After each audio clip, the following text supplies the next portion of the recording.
jerentsika mitovana. Iza no mandany izay dia izay mandany izay dia atsangany ny tany. Ambarako ary fa lany ny famelabelarana ny antonanto. Araka izany, lany teny anivon'ny antenimieram-pirenena io arivo iny volavolan-dalàna momba ny fanamboarana sy ny famarotana ny toaka gasy.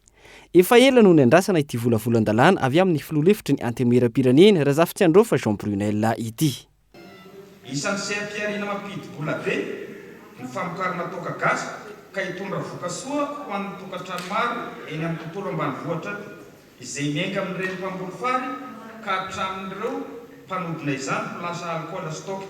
Ny siny sy ny fanenjehana diso tafahoatra ny toaka gasy sy ahafahan'ireo mpamokatra izany hivelatra ara-toe-karena sy mitondra fanatsarana amin'ny fomba famokarana sy ny kalitao araka ny fenitra ara-pahasalamana sy ara-barotra.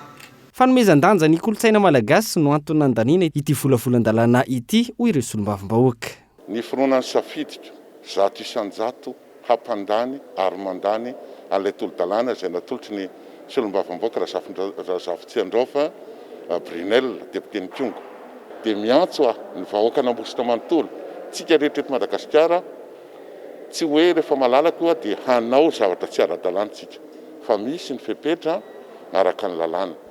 Rariny sy hitsiny raha manome vahana ny mahamalagasitsika ampisehoantsika fa maleo tena tsika fa tsy ny zavatra rehetra dia hiankinan-doha any ivelany misy ny vita eto an-toerana mahomby ary tsara vokarin'ny malagasy anehoantsika fa ao anatiny manana ny mahizy azy tsika eto Madagasikara amin'izao fankalazana ny faha-80 taona nazahoantsika ny fahaleovantena. Kanefa rehefa atao lalàna tahaka izao izy dia misy ny fepetra zany amin'ny famokarana anazy ary mety isy koa zany ny fepetra amin'ny fivarotana azy. Dia izay zava-dehibe izay satria ny toaka gasy manana ny toerana misy azy mihitsy ao anatin'ny fiarahamonina na karatsino na kasoavana miara-manaiky tsika rehetrarehetra. Ny zavatra atao rehefa atao ara-dalàna tahaka izao dia mahasoa ny olona rehetra ary izay ny tanjon'ireo député ireo fa tsy sanatria kory hamono ny vahoaka malagasy. Fa kosa izay zany dia mampiditra asika eo amin'ny ara-dalàna. Misy ireo norma, misy ireo fepetra sy maintsy arahin'ireo mpanamboatra toaka gasy rehetrarehetra ary araka ny teniko teo miditra amin'ny ara-dalàna tanteraka fa tsy ho gaboraraka ny fanamboarana toaka gasy. Andrasana ny fandalovana ity volavolan-dalàna momba ny toaka gasy ity eny anivon'ny antenimieran-dolona.